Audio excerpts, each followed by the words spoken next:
Christmas হোক বা বড়দিন বা যে কোনো দিনে আপনারা খুব সহজেই এই ফ্রুট কেক বাড়িতেই তৈরি করে নিতে পারবেন। তাও আবার কোনো রকম ডিম, ময়দা, চিনি ছাড়া, একদম হেলদিভাবে। খেতে কিন্তু ভীষণই সুস্বাদু হয়, বানানো ভীষণই সহজ।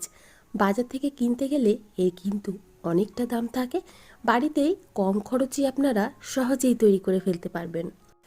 ভিডিওটি শুরু থেকে শেষ পর্যন্ত দেখার অনুরোধ রইল। আমি সীমা, আপনারা দেখছেন টেস্টি ফুড উইথ সীমা। তো প্রথমেই কেক তৈরি করার জন্য আমি এখানে তাজা কমলা লেবুর রস বের করে নেব। আপনারা চাইলে কেনা কমলা লেবুর জুসও ব্যবহার করতে পারবেন, কিন্তু আমি এভাবেই কমলা লেবুর রসটা বের করে নিয়েছি। এতটা পরিমাণে হয়েছে, তবে এতটা পরিমাণে ব্যবহার করব না। এখন একটা মিক্সিং জারের মধ্যে অল্প একটু এলাচ, অল্প একটু দারচিনি এবং কয়েকটা লবঙ্গ নিয়ে 1 চামচ চিনি দিয়ে ভালো করে গুঁড়ো করে নিচ্ছি। চিনি ছাড়া যেহেতু গুঁড়ো করা যাবে না, তাই চিনিটা ব্যবহার করছি। দেখুন খুব ভালোভাবে গুঁড়ো হয়ে গেছে। এটা আমরা কেকের মধ্যে ব্যবহার করব। এটাকে সাইডে রেখে দিয়ে আমি এখানে নিয়েছি বেশ কিছু ড্রাই ফ্রুটস। ড্রাই ফ্রুটস আপনারা নিজেদের ইচ্ছে মতো ব্যবহার করতে পারবেন। আমি এখানে সমস্ত ড্রাই ফ্রুটস কেটে নিয়েছি। ড্রাই ফ্রুটসের মধ্যে আমন্ড বাদাম, মোরব্বা, কিশমিশ, চেরি এবং কাজু নিয়েছি এবং তার সাথে নিয়েছি টুটি ফুটি। এখন এই ড্রাই ফ্রুটসগুলোকে মেপে নিতে হবে। আমি এখানে 1 কাপের একটা মাপ নিয়েছি এবং এর মধ্যেই সমস্ত ড্রাই ফ্রুটসগুলোকে মেপে নিচ্ছি। আমি 1 কাপ পরিমাণে ড্রাই ফ্রুটস ব্যবহার করছি আমার কেকের জন্য। এখান থেকেই কিছুটা পরিমাণে কাটা ড্রাই ফ্রুটস বাঁচিয়ে নেব লাস্টে গার্নিশিংয়ের জন্য। আপনারা নিজেদের ইচ্ছে মতো ড্রাই ফ্রুটস নিয়ে নেবেন। যদি কোনো ড্রাই ফ্রুটস আপনাদের কাছে না থেকে সেটা বাদও দিতে পারবেন। তো দেখুন আমি অল্প অল্প পরিমাণে এখানে বাঁচিয়ে নিয়েছি, আর লাল, হলুদ এবং সবুজ কালারের টুটি ফুটি ব্যবহার করছি। আপনাদের কাছে যদি টুটি ফুটি না থাকে সেটাও বাদ দিতে পারবেন। তো দেখুন আমি এখানে 1 কাপ পরিমাণে মেপে নিয়েছি, সেটাকে সাইডে রেখে দিলাম। এখন একটা প্যানের মধ্যে নিয়ে নিচ্ছি 1/2 কাপ পরিমাণে গুড়। আমি এখানে গুড়ের ব্যবহার করছি, তবে আপনারা চাইলে অবশ্যই চিনির ব্যবহার করতে পারবেন। যেহেতু একদম হেলদিভাবে কেকটা তৈরি করছি, তাই আমি গুড়ের ব্যবহার করছি। অল্প একটু জল দিয়ে গুড়টাকে মেল্ট হতে দেব। ফ্লেমটা অবশ্যই লো টু মিডিয়ামে রাখবেন, যাতে গুড়টা কোনোভাবেই অতিরিক্ত জ্বলে না যায়। তো দেখুন খুব ভালোভাবে গুড়টা মেল্ট হয়ে গেছে। এখন এর মধ্যে দিয়ে দেব ড্রাই ফ্রুটস, যাতে ড্রাই ফ্রুটসগুলো খুব ভালোভাবে নরম হয়ে যেতে পারবে। তাই ড্রাই ফ্রুটসগুলো এখানে দিয়ে অল্প একটু সময় রেখে দেব। আমি এখানে ড্রাই ফ্রুটসগুলো দিয়ে খুব ভালোভাবে গুড়ের সাথে মিশিয়ে নেব এবং তারপর রেস্টে রেখে দেব 30 মিনিটের মতো। আপনারা চাইলে এর থেকে বেশি সময়ও রেস্টে রাখতে পারবেন, তাহলে ড্রাই ফ্রুটসগুলো খুব ভালোভাবে নরম হয়ে যাবে এবং মিষ্টিটাও খুব ভালোভাবে ড্রাই ফ্রুটসের মধ্যে ঢুকে যাবে। তো দেখুন এখন যেহেতু ভীষণ গরম আছে, তাই এখন রেখে দেব ঠান্ডা হওয়ার জন্য। এদিকটা ঠান্ডা হতে থাক, অন্যদিকে আমরা কেক টিনটা রেডি করে নেব। কেক টিনের মধ্যে অল্প একটু তেল দিয়ে দিলাম। এরপর এর মধ্যে দিয়ে দেব সাদা পেপার। আপনারা চাইলে অবশ্যই বাটার পেপারও ব্যবহার করতে পারবেন, তবে খুব সহজেই যেহেতু আমাদের সাদা পেপারটা বাড়িতে অ্যাভেলেবেল থাকে, তাই আমি সাদা পেপার বা সাদা কাগজ ব্যবহার করছি। তো দেখুন খুব ভালোভাবে তেল ব্রাশ করে দিলাম। তৈরি হয়ে গেল আমাদের রেডিমেড বাটার পেপার। এখন সাইডগুলোতেও আমি একটু পেপার ব্যবহার করছি, আপনারা চাইলে নাও ব্যবহার করতে পারবেন। তো আমি এভাবেই কেক টিনটা রেডি করে রেখে দিলাম। অন্যদিকে গুড় এবং ড্রাই ফ্রুটসগুলো ঠান্ডা হয়ে গেছে। এখন এর মধ্যে দিয়ে দিলাম 1/2 কাপ পরিমাণে অরেঞ্জ জুস বা কমলা লেবুর রস। ঠান্ডা হবার পরই কিন্তু এই কমলা লেবুর রসটা দেবেন। এখন কমলা লেবুর রসটা দিয়েও খুব ভালোভাবে অল্প একটু সময়ের জন্য ভিজিয়ে রেখে দেব, তাহলে কিন্তু এর টেস্ট ভীষণ ভালো আসবে। এভাবে আপনারা চাইলে প্রায় 4 থেকে 5 ঘন্টাও রেখে দিতে পারবেন।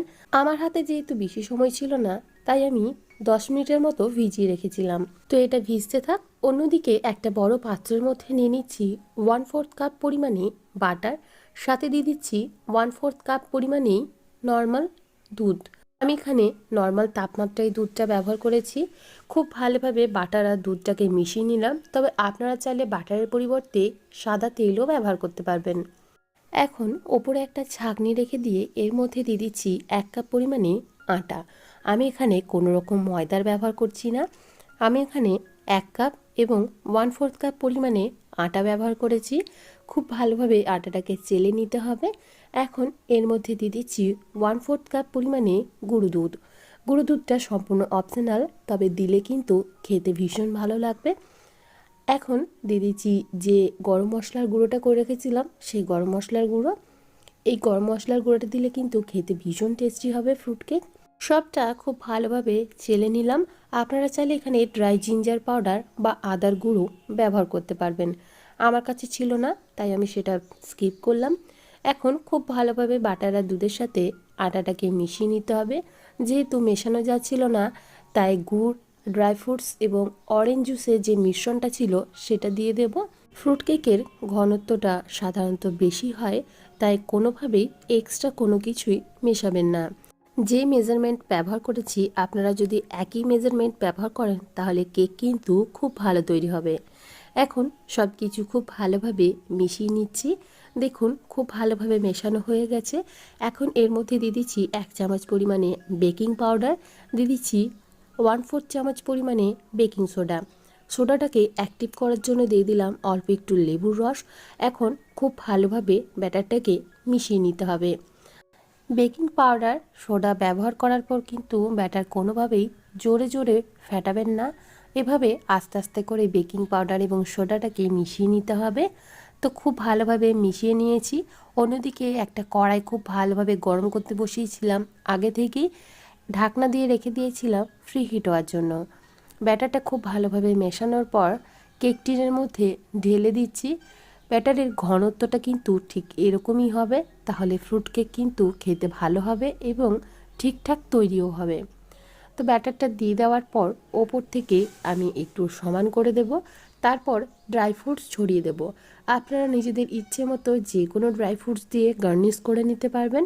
আমি এখানে যে ড্রাই ফ্রুটসগুলো কেটে রেখেছিলাম সেগুলোই ব্যবহার করছি। বেকিং পাউডার আর সোডা ব্যবহার করার পর বেশিক্ষণ কিন্তু কেকটাকে বাইরে এভাবে রাখা যাবে না। খুব তাড়াতাড়ি কেকের ওপরটা একটু ডেকোরেশন করে দেওয়ার পরে এটাকে বেক করার জন্য বসিয়ে দিতে হবে। তো দেখুন ওপরটাতে আমি খুব ভালোভাবে ড্রাই ফ্রুট সাজিয়ে নিয়েছি, দেখতে কিন্তু ভীষণ সুন্দর লাগছে। এখন এই কেকটাকে বেক করার জন্য রেখে দেব। যে কড়াইটা আমি গরম হতে বসিয়েছিলাম খুব ভালোভাবে গরম হয়ে গেছে। কেক টিনটা এর মধ্যে দেওয়ার পর ঢাকনাটা দিয়ে দিলাম। ঢাকনার মধ্যে যে ছিদ্রটা রয়েছে সেটাও কাগজ দিয়ে খুব ভালোভাবে বন্ধ করে দেব। আর হতে দেব প্রায় 45 থেকে 50 মিনিটের মতো। ফ্লেমটা অবশ্যই লোতে রাখবেন। আপনাদের হয়তো একটু কম বেশি টাইম লাগতে পারে। ঢাকনাটা খুলে নিচ্ছি। দেখুন কতটা সুন্দরভাবে কেকটা আমাদের বেক হয়েছে এবং কতটা সুন্দর লাগছে দেখতে। এখন একটা ছুরির সাহায্যে আমি চেক করে নিচ্ছি ভেতরটা ঠিকঠাক হয়েছে কি না। দেখুন একদম ক্লিন বেরোচ্ছে, মানে আমাদের ফ্রুট কেকটা একদম পারফেক্ট তৈরি হয়েছে। এখন কেকটা নামিয়ে সম্পূর্ণ ঠান্ডা করার পরই কিন্তু আনমোল্ড করব। খুব সহজেই আমাদের আটা দিয়ে চিনি ছাড়া, ডিম ছাড়া ফ্রুট কেক একদম রেডি এবং দেখতেও দেখুন কতটা সুন্দর হয়েছে। আমি এখানে কাগজটা ছাড়িয়ে নিচ্ছি। খুব সহজে কাগজগুলো ছেড়ে যাবে এবং খুব সহজে কেকটাও কিন্তু কেক টিন থেকে বেরিয়ে আসবে। এখন ওপর থেকে কাগজটা সরিয়ে নিচ্ছি। দেখুন কতটা সুন্দর হয়েছে, একটু কিন্তু পুড়ে যায়নি। আমাদের ফ্রুট কেক একদম রেডি। এখন কেকটা ভেতর থেকে কী রকম হয়েছে সেটাও আপনাদের দেখিয়ে দিচ্ছি। দেখুন কেকটা কতটা নরম হয়েছে। এখন কেটে দেখাচ্ছি ভেতরটা ঠিক কী রকম হয়েছে। দেখুন কতটা নরম হয়েছে, আশা করি আপনারা কাটা দেখেই বুঝতে পারছেন। এভাবে কেক তৈরি করলে কিন্তু ভীষণই সুস্বাদু হয় খেতে এবং ডিম, ময়দা, চিনি ছাড়া খুব সহজেই আপনারা সুস্বাদু হেলদি কেক বাড়িতেই তৈরি করে নিতে পারবেন। ভিডিওটি কেমন লাগলো অবশ্যই কমেন্ট করে জানাবেন। ভালো লেগে থাকলে বাড়িতে একবার অবশ্যই ট্রাই করবেন। আর দেখুন কতটা নরম হয়েছে, আশা করি আপনারা দেখেই বুঝতে পারছেন। ভিডিওটি ভালো লেগে থাকলে অবশ্যই একটা লাইক করে দেবেন এবং আমার চ্যানেলে নতুন বন্ধু হয়ে থাকলে চ্যানেলটিকে সাবস্ক্রাইব করে আমার পাশেই থাকুন। আজকে এখানেই বিদায় জানাচ্ছি। আবারও হাজির হয়ে যাব নতুন কোনো রেসিপি নিয়ে। ভালো থাকবেন, সুস্থ থাকবেন এবং ভিডিওটি সম্পূর্ণ দেখার জন্য আপনাদের সবাইকে অসংখ্য ধন্যবাদ। বাই।